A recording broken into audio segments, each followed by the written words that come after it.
매년 10월 15일이 되면 5번 가는 셔터를 열고 카펫을 펼치고 창문에 세 겹의 커튼을 걸었다. 11월 1일이면 이러한 가정의 의식은 끝나고 상류 사회는 자신들의 자리를 찾아 새로운 시즌을 준비했다. 11월 15일이 되면 시즌은 완전히 시작되어 오페라와 극장들은 새로운 공연을 내놓고 저녁 모임 약속이 쌓이며 무도회의 날짜들이 정해졌다. 그리고 이맘때쯤이 되면 아처 부인은 늘 뉴욕이 많이 변했다고 말했다. 참여하지 않는 고상한 위치에서 뉴욕을 관찰하면서 그녀는 실러튼 잭슨 씨와 소피 잭슨 양의 도움을 받아 그 표면에 생긴 새로운 균열과 질서 정연한 사회라는 텃밭 사이에 솟아나는 이상한 잡초들을 추적해냈다. 젊은 시절 아처에게는 매년 어머니의 이러한 연례적인 진단을 기다리며 그녀가 그의 무심한 시선이 놓친 작은 변화를 하나하나 나열하는 것을 듣는 것이 하나의 즐거움이었다. 아처 부인의 생각으로는 뉴욕은 변할 때마다 항상 더 나빠지기 마련이었고 소피 잭슨 양도 이에 전적으로 동의했다. 실러튼 잭슨 씨는 세상 물정에 밝은 사람으로서 판단을 보류하고 두 여인의 탄식에 재미있다는 듯 중립의 태도로 귀를 기울였다. 하지만 그조차도 뉴욕이 변하고 있다는 사실을 부정하지는 않았다. 그리고 결혼 후 두 번째 겨울을 맞이한 유랜드 아처 역시 뉴욕이 실제로 변하지 않았다 해도 확실히 변화하고 있다고 인정할 수밖에 없었다. 이러한 주제들은 늘 그렇듯 아처 부인의 추수감사절 저녁 식사에서 다시 거론되었다.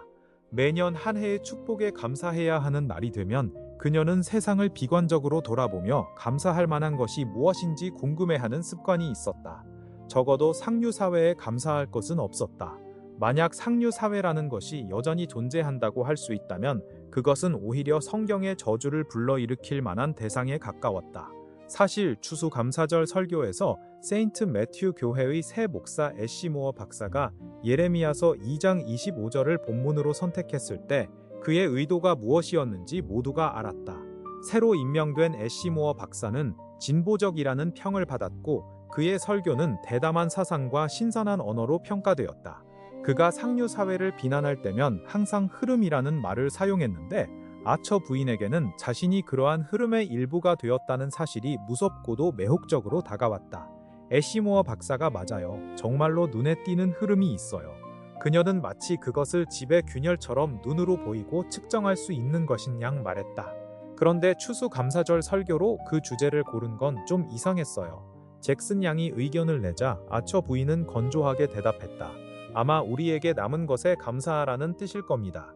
아처는 매년 어머니의 이러한 예언적 진단을 듣고 미소 지었지만 이번 해는 자신도 그 흐름이 눈에 보일 정도로 명확하다는 것을 인정하지 않을 수 없었다.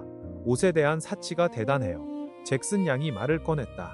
실러튼이 저를 오페라 첫 공연에 데려갔는데 작년에 본 드레스 중 제인 메리의 드레스 하나만 알아볼 수 있었어요.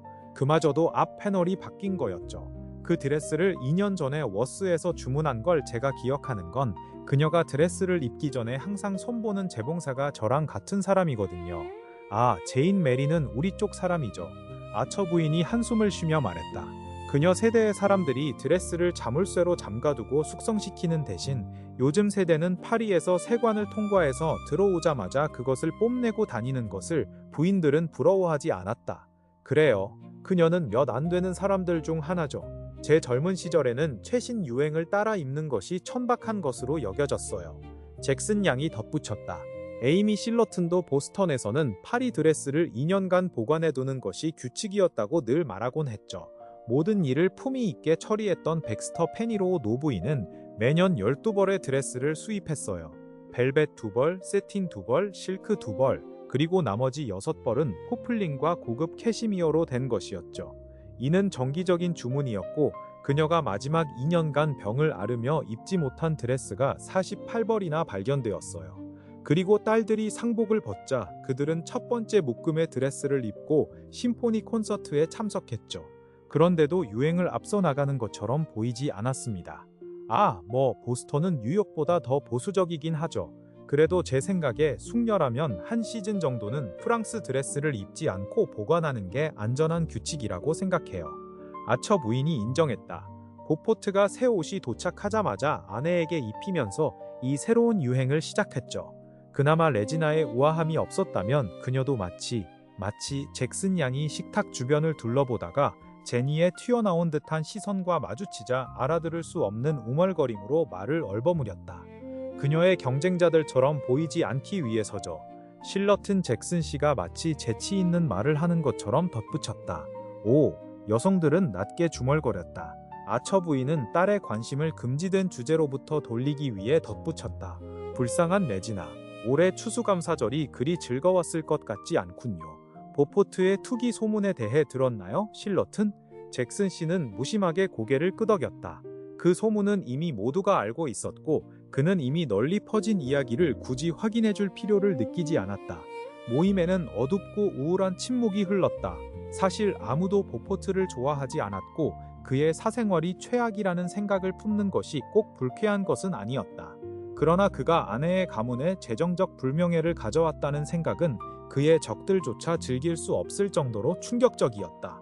아처가 속한 뉴욕 사회는 사적인 관계에서의 위선을 어느 정도 참아주었지만 비즈니스에서는 투명하고 완벽한 정직함을 요구했다.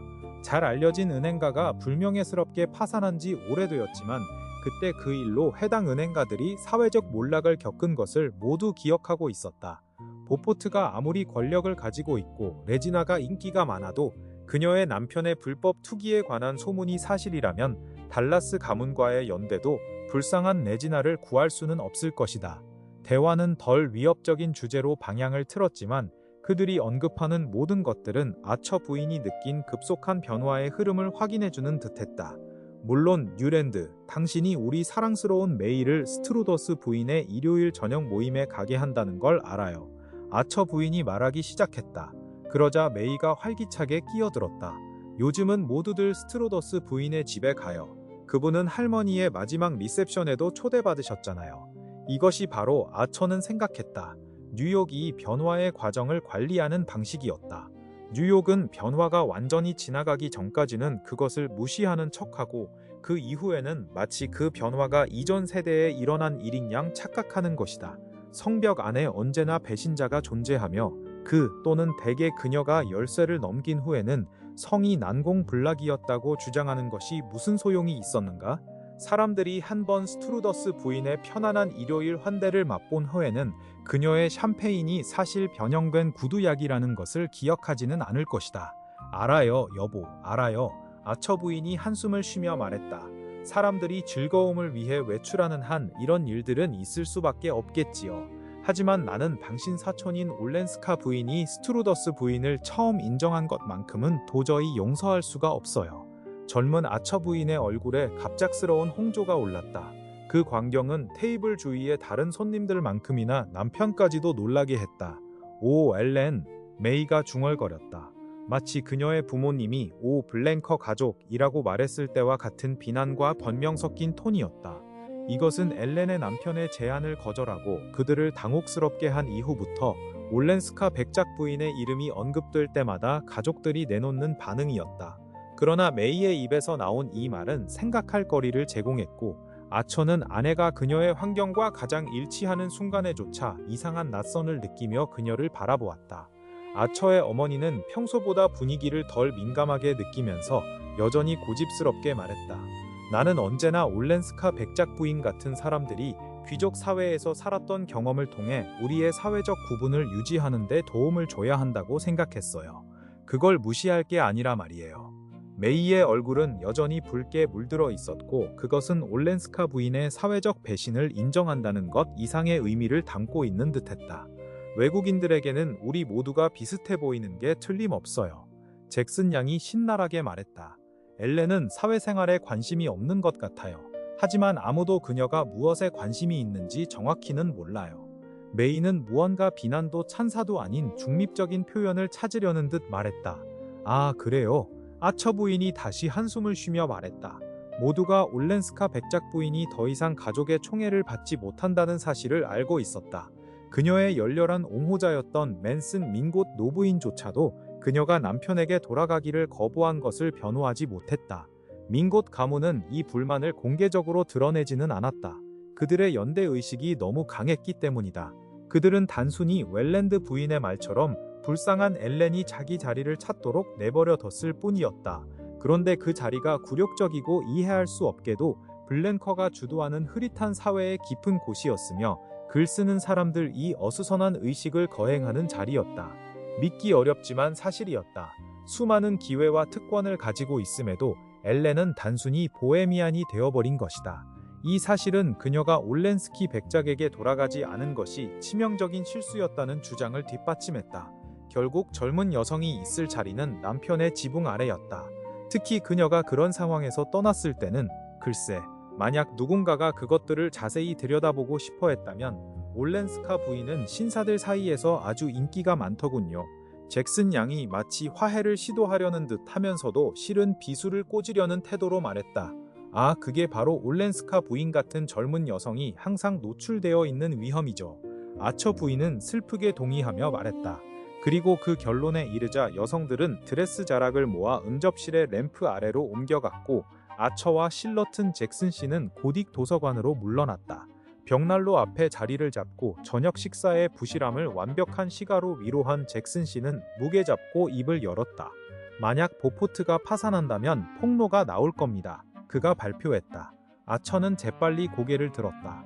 보포트의 이름을 들을 때마다 그는 스쿠이터 클리프의 눈속을 모피와 신발로 화려하게 무장하고 걸어오던 보포트의 육중한 모습을 생생하게 떠올렸다.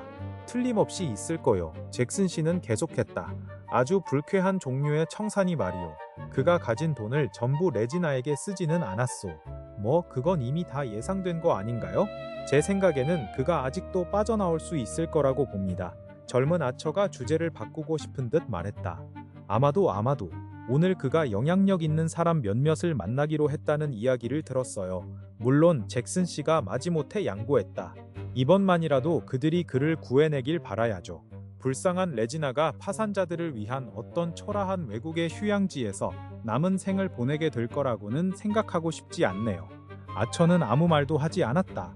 부정하게 얻은 돈이 혹독하게 대가를 치르는 것은 너무도 당연한 일이었기에 그의 생각은 레지나 보포트 부인의 운명에 오래 머물지 않았다. 대신 그는 더 가까운 문제로 돌아갔다. 올렌스카 백작 부인의 이름이 언급되었을 때 메이의 얼굴이 붉어진 이유는 무엇일까? 4달이 지났다. 그와 올렌스카 부인이 함께 보낸 한여름 그날 이후로. 그리고 그 후로 그는 그녀를 보지 못했다. 그녀가 워싱턴으로 돌아갔다는 것. 그녀와 메도라 맨슨이 거처로 얻은 작은 집으로 돌아갔다는 것을 알고 있었다. 그는 그녀에게 한 번 편지를 썼다. 짧은 몇 마디로 그들이 언제 다시 만날 수 있을지 물어보며. 그녀의 답장도 간단했다. 아직은 아니에요. 그 후로 그들 사이에 더 이상의 연락은 없었다. 그리고 그는 자신의 마음속에 그녀를 위한 성소를 쌓아 올렸다. 그곳에서 그녀는 그의 비밀스러운 생각과 갈망 속에 군림했다. 점차 그 성소는 그의 진정한 삶의 무대가 되었고 그가 유일하게 합리적인 활동을 하는 곳이 되었다. 그곳으로 그는 읽은 책들, 자신을 키워준 생각과 감정, 그리고 자신의 판단과 환상을 가져왔다. 그 바깥에서 그의 실제 삶의 무대에서 그는 점점 더 커지는 비현실감과 불충분함을 느끼며 살아갔다. 마치 멍한 사람이 자신의 방 가구에 계속 부딪히듯이 익숙한 편견과 전통적인 관점들에 부딪히면서 부재, 그것이 바로 그의 상태였다. 주변 사람들에게 가장 밀접하고 현실적인 모든 것으로부터 철저히 멀어진 채 그들이 여전히 자신이 그 자리에 있다고 믿는 모습을 발견할 때면 가끔씩 놀라곤 했다. 그는 잭슨 씨가 더 많은 이야기를 꺼내기 위해 목청을 가다듬고 있다는 것을 느꼈다. 물론 나는 당신 아내의 가족이 사람들이 글쎄 올렌스카 부인이 남편의 마지막 제안을 거절했다는 것에 대해 하는 말들을 얼마나 알고 있는지 모르겠어. 아처는 침묵을 지켰고 잭슨 씨는 옆으로 비스듬히 말을 이었다. 유감이요. 분명히 유감이요. 그녀가 그 제안을 거절한 건 정말 안타까운 일입니다. 안타깝다니요? 도대체 무슨 이유로 그런 말을 하시는 거죠? 잭슨 씨는 반짝이는 구두와 이어진 주름 없는 양말 쪽으로 다리를 내려다보며 말했다. 글쎄, 가장 단순한 이유로 말하자면 이제 그녀는 무엇으로 살아가야 하죠? 이제라니요? 만약 보포트가 아처는 자리에서 벌떡 일어나 흑호두나무 책상 가장자리를 주먹으로 내리쳤다. 황동으로 된 잉크병의 잉크가 흔들렸다. 선생님, 도대체 무슨 말씀을 하시는 겁니까? 잭슨 씨는 의자에 살짝 몸을 옮기며 젊은 남자의 불타오르는 얼굴을 차분한 시선으로 바라보았다. 꽤 신뢰할 만한 곳으로부터 들었지요. 사실 캐서린 노부인 본인에게서 직접 들은 건데 가족들이 울렌스카 백작 부인이 남편에게 돌아가는 것을 완전히 거부하자 그녀의 생활비를 대폭 줄였다고 합니다. 그리고 이 거절로 인해 결혼 당시 그녀에게 지급하기로 한 돈도 포기하게 됐어요. 만약 그녀가 돌아갔다면 울렌스키는 그 돈을 넘겨주려 했을 텐데 말이죠. 그런데 내 말이 무슨 뜻인지 묻는 것보다 오히려 자네가 무슨 뜻으로 내게 질문하는 건지요. 잭슨 씨는 기분 좋게 대꾸했다. 아처는 벽난로 쪽으로 가서 죄를 털어내며 말했다. 올렌스카 부인의 개인적인 일은 전혀 알지 못합니다만 하지만 당신이 넌지시 말씀하시는 것에는 동의할 수 없습니다. 아, 나는 아닙니다. 레퍼츠가 한 말이요. 잭슨 씨가 끼어들었다. 레퍼츠라고요? 그녀에게 추파를 던졌다가 거절당했던 그 사람이요? 아처는 경멸스럽게 외쳤다. 아, 그랬나요? 다른 사람이 날카롭게 쏘아붙였다. 마치 바로 그 대답을 유도하려고 기다리고 있었다는 듯이. 그는 여전히 벽난로 옆에 비스듬히 앉아 있었고 그의 굳고 날카로운 시선이 강철 스프링처럼 아처의 얼굴을 붙잡고 놓지 않았다. 글쎄, 보포트가 망하기 전에 돌아갔으면 좋았을 텐데 말이야. 그가 되풀이했다. 이제 만약 그녀가 돌아간다면 그리고 그가 실패하게 되면 그건 사람들의 생각을 더 확신시킬 뿐이겠지. 레퍼츠 혼자만의 생각은 아니니까 말이야. 아, 그녀는 이제 절대 돌아가지 않을 거예요. 그 어느 때보다도요. 아처는 말을 꺼내자마자 그게 바로 잭슨 씨가 기다리고 있던 대답이라는 걸 알아차렸다. 노신사는 그를 유심히 바라봤다. 그게 당신 의견이요? 그래, 의심할 여지 없이 자네가 더 잘 알겠지. 하지만 모든 사람이 당신에게 말해줄 거요. 메도라 맨슨에게 남아있는 얼마 안 되는 돈을 다 보포트에게 맡겼다는 거야. 그가 망하면 두 여자가 어떻게 해서든 살아남기 힘들 거라는 거지. 물론 올렌스카 부인이 아직도 캐서린 노부인의 마음을 돌릴 가능성은 있어. 그 노인이 그녀가 머무는 걸 가장 완강히 반대했으니까. 캐서린 노부인이 마음만 먹으면 얼마든지 그녀에게 지원해줄 수도 있지만 모두 알다시피 그 노인은 돈 나가는 걸 끔찍이 싫어하잖아.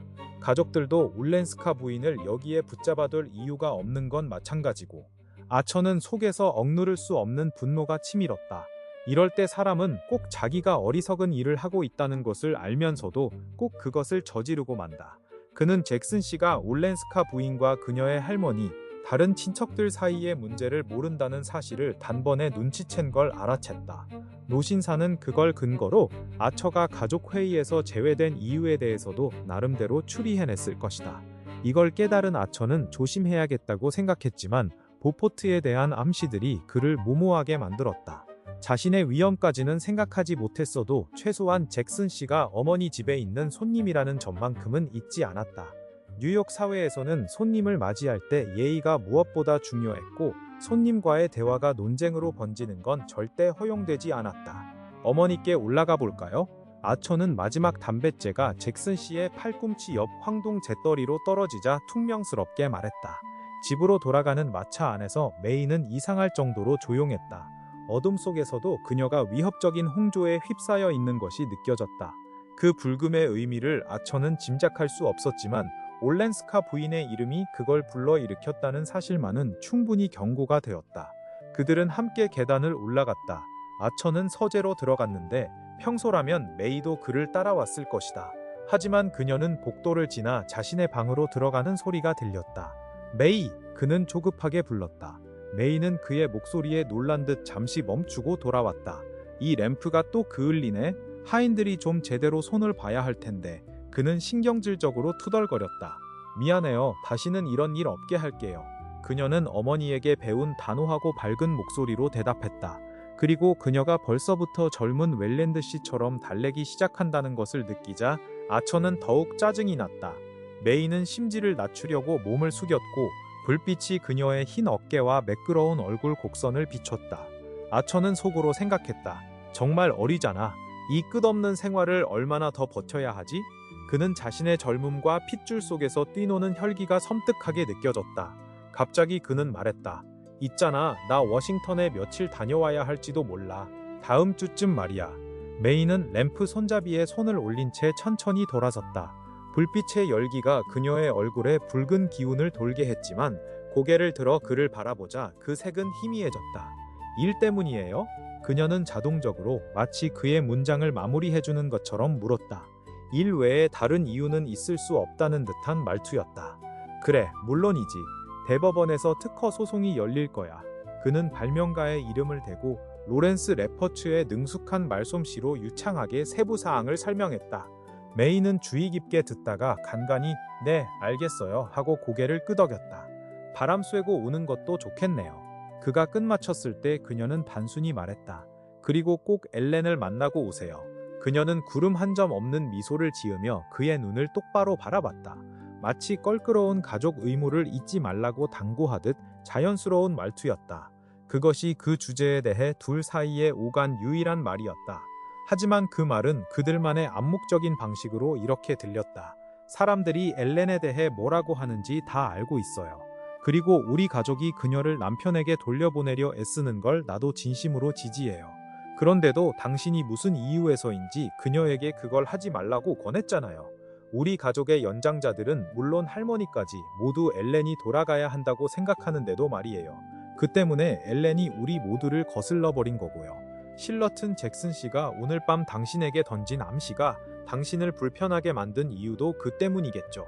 이미 여러 사람이 당신에게 암시를 줬지만 당신이 받아들이지 않으니까 우리처럼 교양 있는 사람들이 불쾌한 일을 서로에게 전할 수 있는 유일한 방식으로 내가 직접 말하는 거예요. 나는 당신이 워싱턴에 가면 엘렌을 만날 생각이라는 걸 알아요.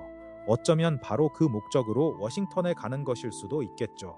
워싱턴에서 엘렌을 만날 거라면 내 명시적인 허락을 받아서 가세요.